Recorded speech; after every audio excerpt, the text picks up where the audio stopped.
Et l'éducation nationale a pris quand même, c'est le 17 octobre 2007, une circulaire sur les élèves intellectuellement précoces. Alors voilà, vous mettez le doigt sur quelque chose de très important parce qu'à mon avis, c'est l'événement le plus important qui se soit déroulé ces dernières années dans l'éducation nationale. Il y avait déjà eu en 2006 un questionnaire qui avait été envoyé par la Direction générale de la scolarité dans tous les départements à tous les inspecteurs d'académie et qui leur demandait ce qu'ils avaient fait pour appliquer la loi d'orientation et de programme qui, elle, datait de 2005 et dans laquelle il y avait un article 27 qui disait que les enfants intellectuellement précoces devaient être pris en considération et qu'on devait mettre en place une structure adaptée pour ces enfants-là. Donc, question aux inspecteurs d'académie en septembre 2006, grande panique dans les inspections académiques où on n'avait évidemment rien fait du tout et où on se demandait est-ce qu'on allait bien pouvoir répondre. Alors finalement, on n'a rien répondu au ministère. Alors l'année d'après, le 17 octobre 2007 en effet, le ministère a tapé beaucoup plus fort et a publié dans un bulletin officiel qui date du 25 octobre 2007 et qui porte le numéro 38 où chacun peut se reporter, mais c'est très important parce qu'il y a une page pleine d'instructions très précises et très détaillées. Moi, je n'ai rien à rajouter à cette circulaire, elle est parfaite. Il y est dit effectivement qu'il faut favoriser ou améliorer la détection de la précocité intellectuelle, améliorer l'information des enseignants et des parents, mais également en fait organiser un système d'information départemental ou académique afin de quantifier le phénomène. Voilà, donc c'était essentiellement une circulaire sur la mesure. Elle était très concrète, parce que vous l'avez sous les yeux, donc quantifier les phénomènes, qualifier les situations de ces enfants-là, recenser les réponses apportées. Parce que souvent, les chercheurs, je pense aux universitaires qui travaillent en psychologie, se plaignent de manquer de panels d'observation pour arriver à faire des études beaucoup plus significatives. Et l'éducation nationale, par définition, elle était tout à fait armée pour fournir des panels d'observation très, très vastes et très enrichissants. Bon, mais malheureusement, quand on regarde dans le détail dans les académies ce qui s'est passé, il ne s'est pas passé grand-chose. Il y a quelques départements, en particulier je pense à l'inspection académique de Bourg-en-Bresse dans l'Ain qui là-dessus est très active et d'autres encore à Grenoble et dans quelques départements favorisés, si on peut dire, par une administration clairvoyante. Dans la majorité des académies et des départements, il ne s'est absolument rien fait. D'accord. Et donc vous essayez de travailler parce que vous animez également en fait un blog, j'ai oublié de le dire, www.surdoué au pluriel .canalblog.com. Oui, et merci de le rappeler. Alors effectivement, moi, avec mes modestes moyens, je bataille pour d'abord prévenir les parents, parce que cette circulaire ministérielle, c'est un outil formidable entre la main des familles. Parce que les parents munis de cette circulaire peuvent aller demander des comptes à la fois aux chefs d'établissement, aux inspecteurs d'académie et pourquoi pas au recteur en leur disant bon bien alors voilà, il y a une instruction, qu'est-ce que vous avez fait? Et à ce moment-là, on est bien obligé de les écouter, de les recevoir et peut-être de mettre en place au moins une cellule de réflexion pour voir ce que l'on pourrait faire. Les IUFM, par exemple, sont très en retard sur le sujet parce que là aussi, il y a une espèce d'inertie extraordinaire qui caractérise l'ensemble de l'éducation générale, de l'éducation nationale en général, mais qui là est particulièrement pénible, oui. D'accord, donc vous incitez les parents ou les associations de parents à interroger le rectorat ou l'académie, en tout cas, sur ce qui a pu être fait relativement à cette circulaire. Alors les associations, elles le font, et j'invite d'abord les parents à se rapprocher des associations. Il y en a plusieurs, ils ont le choix, et il est plus facile d'agir en groupe qu'isolément. Donc ensuite, les associations ont déjà dans certains départements bien travaillé grâce à cette circulaire. Je pense aux inspections qui travaillent sur l'aide aux handicapés, pour l'insertion de tous les handicapés, parce que finalement le mot n'est pas très réjouissant, mais c'est quand même bel et bien un handicap de se trouver isolé et incompris par le corps enseignant, le chef d'établissement, etc. C'est un véritable handicap scolaire. D'accord. Il y a là dans les départements des structures qui ont vocation à prendre ce problème-là en considération. D'accord. Donc nos auditeurs, en tout cas, peuvent vous retrouver donc sur ce blog que vous animez. www.surdoué.com www.canalblog.com, oui, absolument. Voilà, et vous êtes également l'auteur du paradoxe, donc d'un guide ou d'un livre, le paradoxe de la précocité intellectuelle, qui a été édité par le Centre régional de documentation pédagogique de Haute-Normandie. Alors là, on peut peut-être, si on a encore le temps, évoquer en 30 quelques secondes les difficultés pour éditer un ouvrage de ce type, qui est un petit manuel, il fait 140 pages. Il a été destiné d'abord à rendre compte de ce que nous avions fait sur le terrain et d'aider les parents à rentrer en contact avec des enseignants toujours un peu méfiants, parce qu'on sait bien que les enseignants, quand un parent vient leur dire « mon enfant est surdoué », la première réaction c'est de le juger un peu prétentieux, de dire qu'est-ce qu'il a encore celui-là, qu'est-ce qu'il va me demander, etc.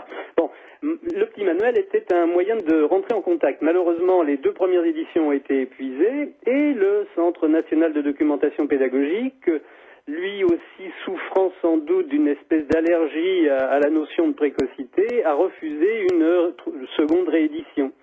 Alors voilà, c'est un des symptômes qui montre que la partie n'est pas encore gagnée dans notre grand ministère.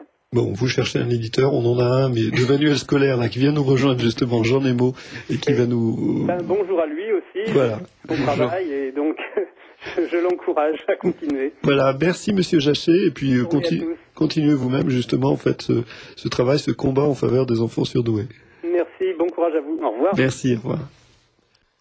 Oui, Madame Ada, vous vouliez réagir en fait à... Oui, ce que je voulais dire, c'est que les parents viennent en disant voilà, mon enfant est doué, et l'argument irréfutable, c'est il a les compétences nécessaires. Alors là, en compétences, il a 5 ans, mais bon, mais il n'a pas la maturité. Et les parents disent c'est irréfutable. On ne peut pas expliquer qu'un enfant a la maturité. Si on cite des réactions, on va dire qu'on invente. Et ça, c'est la grande chose, il n'a pas la maturité. Vous voyez un gosse qui a 5 ans, c'est lire, c'est écrire, plus ou moins, additionne, soustrait, s'intéresse à 1000 choses, connaît 1000 choses. Ah non, il n'a pas la maturité. Et ça, c'est ce qu'on entend tout le temps. Ou alors, il faut consolider les acquis. Dans le primaire, donc oui, d'accord, la précocité, d'accord, on est tout à fait d'accord, mais, et derrière le mais, hop, c'est parti. La vraie difficulté liée à l'éducation nationale. Voilà, Jacqueline, vous avez des questions pour Ariel Ada? Oui, alors c'est un auditeur, madame, dans vos propos que vous tenez, qui sont d'une sagesse et d'une intelligence exemplaire, il me semble reconnaître la lectrice des œuvres de madame Dolto. Quels sont vos rapports dans votre formation avec cette éminente psychanalyste et médecin contemporain du docteur Jacques Lacan? Oh là, est-ce qu'il y a un c'est lien? tout un univers. Oui. Bah, écoutez, je suis d'une génération qui a suivi Dolto. Oui, j'allais à ces séminaires qui étaient à l'époque tout à fait intime, si on peut dire. Il y avait très peu de monde, c'était gratuit, c'était dans une pièce. Et puis j'ai travaillé avec elle dans différents endroits, mais ce que je trouvais, c'est que Dolto, a eu le mérite de dire que les bébés, les tout petits bébés, avaient déjà une compréhension. Et c'est vrai, quand vous parlez aux bébés, il vous écoute avec intensité. Mais elle donnait surtout un mode d'approche qui n'était justement pas rigide, pas sectaire. C'est-à-dire qu'elle disait qu'on pouvait interpréter quelque chose, une réaction chez un enfant, d'une façon ou d'une autre, qu'un dessin pouvait vouloir dire une chose ou une autre. C'était très souple et j'ai l'impression que ça n'était pas compris. Mais quand on travaillait avec elle, on voyait bien que c'était une approche souple, c'était au cas par cas. Et si on l'applique comme ça, sans réfléchir, ça ne va pas. Voilà. Et c'est finalement en fait ce côté psychologique qui est très important également. Elle donnait un mode d'approche qui était moins rigide que ce qui s'était fait précédemment. Et un auditeur de Chatou, il ne faut pas oublier que le maître d'école est bien souvent beaucoup moins intelligent que l'enfant précoce. La relation humaine devient rapidement délicate, voire conflictuelle. Il faut dépister le plus possible les précoces pour éviter des drames. Bien à vous. Le maître d'école, c'est des choses que l'enfant ne sait pas. Donc là, le maître d'école est fait pour apprendre à un enfant qui ne sait pas. Et il a un savoir. C'est un entraîneur qui entraîne un champion serait bien incapable de faire ce que fait le champion. Et pourtant, le champion a besoin de l'entraîneur. Il est difficile en fait de dire que le maître ne sait pas certaines choses que l'enfant saurait ou que l'enfant saurait de. Ça peut arriver, quelque chose de très pointu que le gosse saurait, mais bon. Et on dit oui, c'est formidable. Tu as bien travaillé la question et tu nous feras un exposé là-dessus. Et comme ça, après, le maître sait pour le prochain. Voilà, mais l'adulte reste l'adulte et l'enfant, le rapport entre l'adulte et l'enfant reste le même. L'enfant n'est pas supérieur. Ce qui est important justement, en fait, me semble-t-il, c'est que malgré les facilités qu'ont ces enfants, vous avez vous-même rappelé qu'il est nécessaire qu'il y ait ce cadre dans lequel ils s'inscrivent, un cadre d'apprentissage, de répétition, et que même les facilités, en fait, ne dispensent pas de l'acquisition de méthodes. Je dirais même au contraire, c'est merveilleux pour un professeur d'avoir un élève prometteur qu'on peut pousser, qui peut aller plus loin, dont on fera quelque chose. Des gens qui ont réussi gardent des souvenirs émus de professeurs qui les ont poussés, et c'est un échange de bons procédés. Enfin, le souvenir reste quand le maître n'est pas forcément plus intelligent que l'élève qui l'a accompagné un temps. On voit bien en tout cas, Ariel Haddad, tout le plaisir que vous avez justement à côtoyer aussi ces enfants, à aider leurs parents, à tenter d'aider leurs parents. Et ça a l'air d'être quand même un bonheur aussi pour vous que d'avoir cette... je ne sais pas comment j'en suis arrivée là, mais c'est un bonheur parce que vraiment ces enfants-là sont des trésors.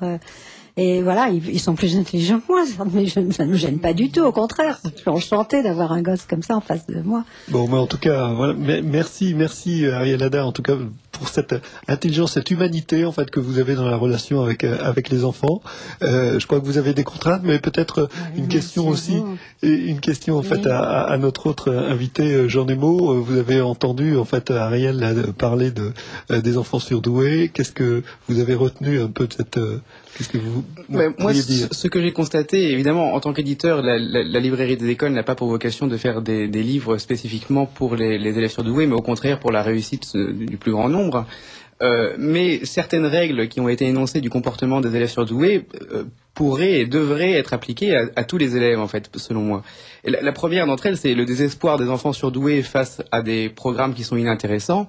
Il y a des élèves qui sont simplement doués ou qui ont une intelligence tout à fait dans la norme et qui s'ennuient en classe et qui sont malheureux et qui rentrent dans des relations conflictuelles avec leurs professeurs ou avec leurs camarades. Le désespoir aussi des parents qui ne réussissent pas à trouver d'outils structurés pour aider leurs enfants. C'est quelque chose que les parents d'élèves aussi qui sont aussi dans la norme connaissent. Et le fait d'avoir des outils pédagogiques structurés, cohérents et solides, donc c'est donc la vocation de la librairie des écoles, permet en fait à tous les élèves de progresser. Disons que le monde des enfants est chaotique, est structuré, et ce que les adultes peuvent faire, c'est de structurer pour eux. Et donc votre dernière remarque sur le fait que les enfants pouvaient être plus intelligents, si vous voulez, que leurs professeurs, mais n'avaient pas le même nombre de connaissances, la notion de transmission du savoir et aussi la notion de répétition des exercices aide les enfants surdoués, leur est absolument nécessaire pour structurer leur esprit, mais aide aussi tous les autres enfants. Oui, ce que je pourrais dire à ce propos, c'est à propos de la lecture, justement. Oui. Je dis que les enfants doués savent souvent lire, ils apprennent spontanément, ils rentrent au CP, les méthodes sont tellement délirantes qu'ils ne savent plus lire. Et ils plongent dans l'angoisse et ils n'y arrivent plus du tout. Ou en calcul, c'est pareil. Quand on leur fait faire des divisions, mettant en ligne, et non plus comme on sait faire des divisions, la poser, ils sont perdus parce que c'est pas rationnel. Et pour la lecture, il y a une aire cérébrale qui est dédiée à la lecture, et la lecture et l'écriture ont été trouvées en fonction de cette aire cérébrale. Et d'autres méthodes, autres que syllabiques et classiques, s'adressent à d'autres aires cérébrales qui ne sont pas faites pour la lecture. Donc il n'y a pas de compréhension du sens. D'accord. Et on a toujours besoin de sens. Et ça, c'est l'exemple le plus frappant. Et bien sûr, c'est pour tous les enfants. D'accord. Donc, bien sûr, je rebondis aussi. Ariel, merci vraiment d'être venu à ce micro. Et où est-ce que en fait nos auditeurs peuvent vous joindre? Quel est Écoutez, je suis dans l'annuaire, je suis dans les pages jaunes, j'habite Paris, Ariel Haddad, psychologue, il n'y en a pas. Très bien. Mais alors, j'ai des délais, parce que comme je prends du temps, je vois pas beaucoup d'enfants, donc j'ai vraiment des délais énormes. Voilà. Alors, en tout cas, merci justement d'avoir consacré ce temps à Radio Courtoisie et à nos auditeurs. Non, c'était consacrer l'annuaire. Voilà, c'était un bonheur. Pouvoir s'exprimer, c'est toujours un bonheur. Merci à vous. Non, merci à vous.